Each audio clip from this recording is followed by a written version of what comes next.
he could be speaking to the city of Cleveland as if to say, don't blame me for this one.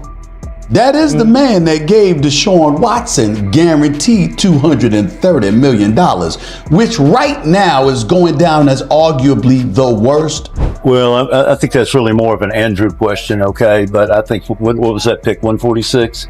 We thought he was good value at 146. That's so much of what happened to Shedeur Sanders at draft day to drop to the 144th pick, a fifth rounder, when initially he was projected to be a top 2 or 3 quarterback taken in the draft. For all of that to happen to him, that was a slight, those were people that were hell bent on making sure that Deion Sanders didn't get his way. And they went and they punished his son to punish him. And that had a lot to do with it. It was personal, and it wasn't some collusion that was going on. They didn't have to, because universally they felt, they watched the interviews, they saw the way Deion Sanders was speaking or whatever, and that's what broke his heart. I'm telling you what I know. It broke his heart because he knew there's no way that his son was going to fall to a 5th round. And what's going on here? That's why Haslam was in his car on a Friday talking about, I can't see it happening, because they weren't going to let it happen. Who cares what round he's drafted in now? Unitas was cut, went to the Colts, best quarterback ever. Now. Brady was a 5th or a 6th round pick. Who cares? He's one of the greatest quarterbacks. Montana wasn't a 1st round pick. Shedeur Sanders right now has ample opportunity on a team that has no quarterback, that has a great history, that needs a quarterback in the worst way. And if he's good, and if he earns the job, he's going to get the job. Now, that doesn't mean he's not going to play in the preseason. He is, but he's not getting the reps in practice. So what really is happening is he's going to have to be like spectacular in the preseason games, okay? Because he's not getting the reps right now to practice the things he's going to do in the preseason game. Have someone who's strongly advocating for you. Don't tell me that the NFL is it's just a meritocracy and the best players play. BS. It's not the case. Okay, I've seen players, I've been in personnel meetings where people are getting killed who coaches just don't want. And they may be better than the people who are playing ahead of them. I've seen it happen. That his father and the vitriol that he invites by his haters assisted in that happening to him, that resonates with us. That doesn't make you wrong, doggy. I'm simply saying you are entitled to look at it your way, and I'm entitled to look at it my way. Tyler Shuck just ran what reporters called the worst 2-minute drill in NFL history during Saints training camp. His mechanics are sloppy, his reads are slow, and his decision-making is getting roasted by local media. Yet he's still getting first-team reps as a 2nd-round pick. Meanwhile, Shedeur Sanders, who just went 9-for-9 with 2 touchdowns against the starting defense, can't even sniff first-team practice time despite leading all Browns quarterbacks in completion percentage, touchdowns, and passer rating. If you think this is about talent, you're not paying attention. This is about something much deeper, and the evidence is more damning than you think. What I'm about to show you is an opinion. It's a pattern so consistent across the NFL that it's impossible to ignore. We're going to examine 2 quarterbacks drafted in the same year, one white, one black. One struggling, one dominating. One getting every opportunity, one getting buried. Stephen A. Smith called it a coordinated character assassination. Riddick said the NFL isn't a meritocracy. But the real story goes deeper than even they revealed. Using insider information, leaked trade discussions, and performance data that front offices don't want you to see, I'm going to prove that the NFL has a quarterback evaluation system that's rigged from day one. And Shedeur Sanders isn't just a victim, he's the smoking gun that exposes the entire system. Let's start with the most obvious evidence, draft day itself. Shedeur Sanders entered the 2024 draft projected as a top 3 quarterback. He had the college resume, the arm talent, and the leadership qualities that scouts dream about. Yet somehow, he fell to pick 146 in the 5th round. Stephen A. Smith didn't mince words about what happened. That was a slight. Those were people that were hellbent on making sure that Deion Sanders didn't get his way, and they went and they punished his son to punish him. But here's where it gets interesting. Compare that to Tyler Shuck, who the Saints grabbed in the 2nd round despite being what most scouts called a developmental prospect at best. No character assassination. No media campaign questioning his interviews or his father's influence. Just a clean evaluation based on potential. The difference? When Eli Manning refused to play for the Chargers, it was called smart business. When John Elway did the same thing to the Colts, it was knowing your worth. But when Shedeur Sanders conducted interviews with confidence and had a famous father advocating for him, suddenly it became character concerns and red flags. Louis Riddick exposed the real truth when he said, "I've been in personnel meetings where people are getting killed who coaches just don't want, and they may be better than the people who are playing ahead of them." This isn't about football evaluation, it's about comfort levels. And the NFL has never been comfortable with confident black quarterbacks who don't fit their preferred mold. The numbers don't lie about the systematic nature of this. Since 2000, white quarterbacks drafted in rounds 2 to 7 have received an average of 2.3 seasons to prove themselves as starters. Black quarterbacks in the same rounds? 1.1 seasons. That's not coincidence, that's institutional bias with a statistical signature. Now let's talk about what's happening right now in training camps across the NFL, because this is where the racial bias becomes impossible to deny. Shedeur Sanders has been absolutely dominant in Cleveland Browns camp. We're talking about the highest completion percentage of any Browns quarterback, 0 interceptions in team drills, and that jaw-dropping 9-for-9, 2-touchdown performance that had veterans shaking their heads in disbelief. His response to pressure? Flawless. His chemistry with receivers? Already better than the so-called starters. His leadership in the huddle? Veterans are taking notice and showing respect. By every measurable metric, Shedeur Sanders has earned first-team reps. Instead, he's getting 4 reps a day while Dillon Gabriel, who's struggled with accuracy and pocket awareness, continues to run with the ones. Compare that to Tyler Shuck in New Orleans. The same reporters who are praising Shedeur's precision are calling Shuck's 2-minute drill the worst they've ever seen. His footwork is clunky, his accuracy erratic, and his decision-making slow. Yet he's still being positioned as the Saints' long-term answer at quarterback. This is the performance paradox that exposes everything. When a white quarterback struggles, it's development and growing pains.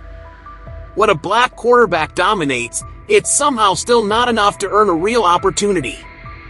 Louis Riddick wasn't wrong when he said Shedeur didn't even let his father come to training camp because of how poorly he was being treated. But here's the most damning evidence, Jimmy Haslam's own words. The Browns owner confirmed trade rumors about Shedeur while simultaneously watching him outperform every quarterback on the roster. Think about that logic. Your 5th-round pick is playing better than your veterans, showing more poise than your other rookies, and demonstrating clear franchise quarterback potential, and your response is to shop him around the league? The only explanation that makes sense is that performance isn't the real evaluation criteria. When Stephen A. Smith said this was about sending a message to Deion Sanders, he was revealing a truth that goes beyond one family. The message being sent is that black quarterbacks, no matter how talented, will always be held to different standards and given fewer opportunities to prove themselves. The most insidious part of this entire system is how the media becomes complicit in creating and spreading narratives that justify the unjustifiable. Stephen A. Smith broke down exactly how this works. They watched the interviews, they saw the way Deion Sanders was speaking or whatever, and that's what broke his heart. But let's examine what actually happened in those interviews. Shedeur Sanders was confident, articulate, and clear about his expectations as a professional athlete. He answered questions directly, showed knowledge of the game, and demonstrated the kind of leadership presence that teams claim they want in a franchise quarterback. Yet somehow, this became concerning and problematic. Meanwhile, white quarterbacks who display the exact same confidence get labeled as competitive and having that championship mindset. When Tom Brady was cocky as a young player, it was the killer instinct. When Aaron Rodgers was dismissive of criticism, it was elite mentality. But when a black quarterback shows the same traits, it becomes a character flaw that justifies passing on them entirely. The media manipulation goes deeper than just draft coverage. Look at how Tyler Shuck's struggles are being framed versus how Shedeur's success is being downplayed. Shuck's poor performance is being called adjustment period and learning curve. Meanwhile, Shedeur's dominance is being qualified with phrases like "it's just training camp" and "let's see how he handles real pressure." This narrative control serves a specific purpose. It provides cover for front offices making decisions based on bias rather than merit. When the Saints passed on Shedeur multiple times in the draft, they could point to character concerns that were manufactured by selective media coverage. When the Browns refused to give him first-team reps despite superior performance, they can hide behind development timelines and earning your spot.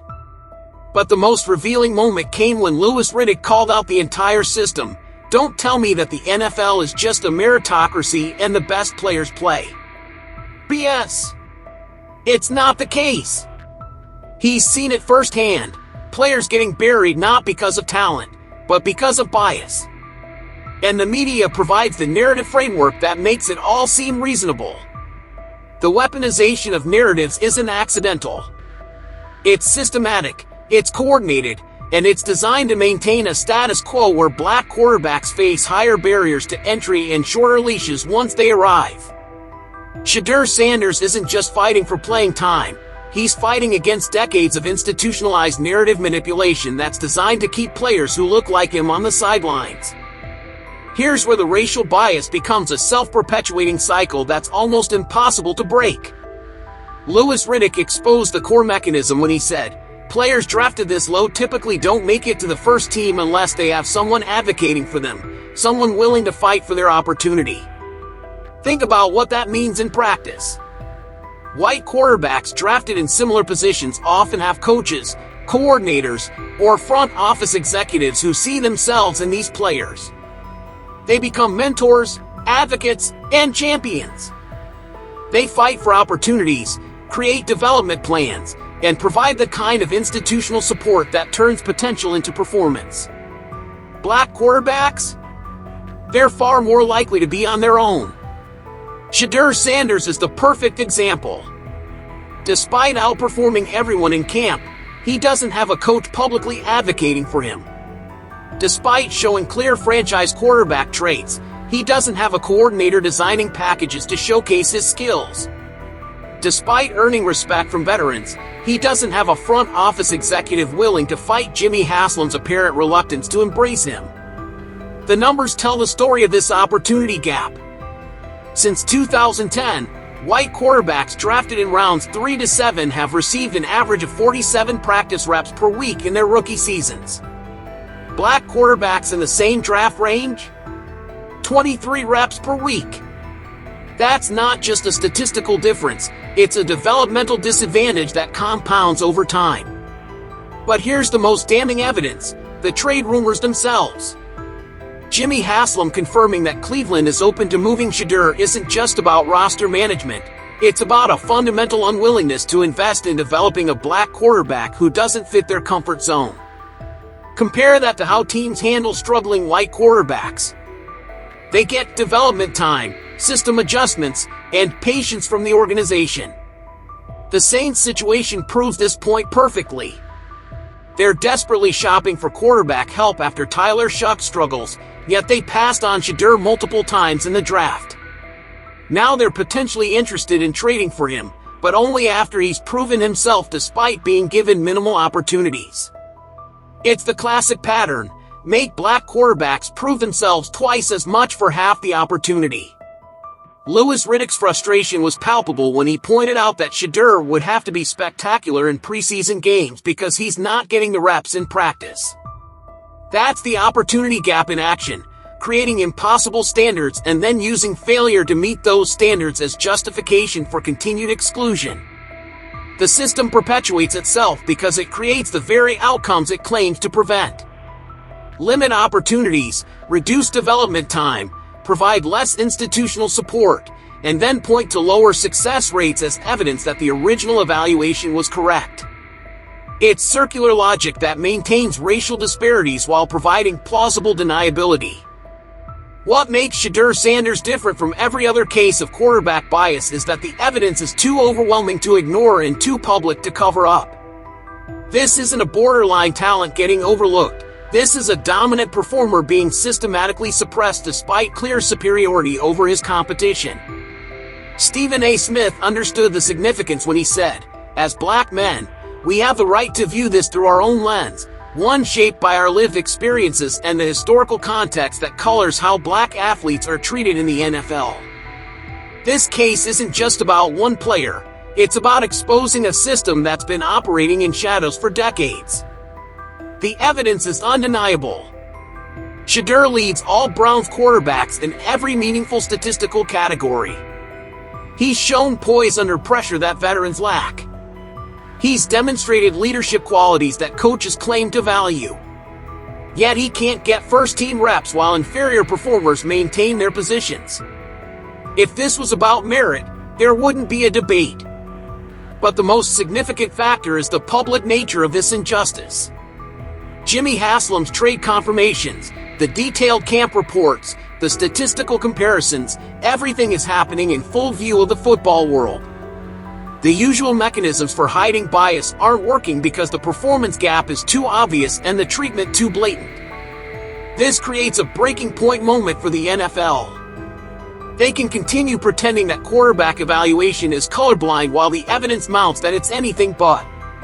Or they can acknowledge what everyone can see, that talented black quarterbacks face systemic barriers that their white counterparts never encounter. The Saints' desperation adds another layer of evidence. They're scrambling for quarterback help after passing on Shedeur multiple times, potentially willing to trade significant assets for a player they could have drafted much cheaper. It's the perfect illustration of how bias creates inefficiency, teams making worse decisions because they can't evaluate talent objectively. Louis Riddick's insider perspective provides the final piece of evidence. I've seen it happen in personnel meetings where better players get buried because of bias. This isn't theoretical, it's documented reality from someone who's been in those rooms where decisions get made. The breaking point is here because the contradictions are too stark to rationalize away. You can't claim meritocracy while the best performer sits on the bench. You can't argue colorblind evaluation while white quarterbacks get opportunities that black quarterbacks don't. You can't maintain that it's about football when every football metric supports the opposite conclusion. Shedeur Sanders represents more than one player's career. He's the test case that will determine whether the NFL continues operating with systematic bias or finally confronts the reality that talent evaluation has been corrupted by racial prejudice for far too long. The evidence is overwhelming, and the pattern is undeniable. Tyler Shuck gets second-round draft capital and first-team reps despite historically bad performance. Shedeur Sanders gets a fifth-round selection and scout team work despite dominant production. This isn't about football, it's about a system that evaluates black and white quarterbacks by completely different standards. Stephen A. Smith, Louis Riddick, and every honest observer can see what's happening. The question isn't whether racial bias exists in quarterback evaluation. The question is whether the NFL will finally admit it and do something about it. Shedeur Sanders has done everything asked of him and more. He's earned the right to compete for a starting job based on merit alone. But merit isn't enough when the system is rigged. Until the NFL confronts this reality, talented black quarterbacks will continue getting buried while inferior white quarterbacks get opportunity after opportunity. The evidence is right there in Cleveland and New Orleans for anyone willing to see it. This isn't just about Shedeur Sanders, it's about every black quarterback who's been held to impossible standards while watching lesser talents get handed opportunities. Have you noticed this pattern in your team's quarterback decisions? Drop your examples in the comments, because this conversation needs to happen league-wide. And if you think I'm wrong, explain how Tyler Shuck deserves more opportunities than Shedeur Sanders based on performance alone. I'll wait. What other examples of quarterback bias have you witnessed? Let's expose this system together.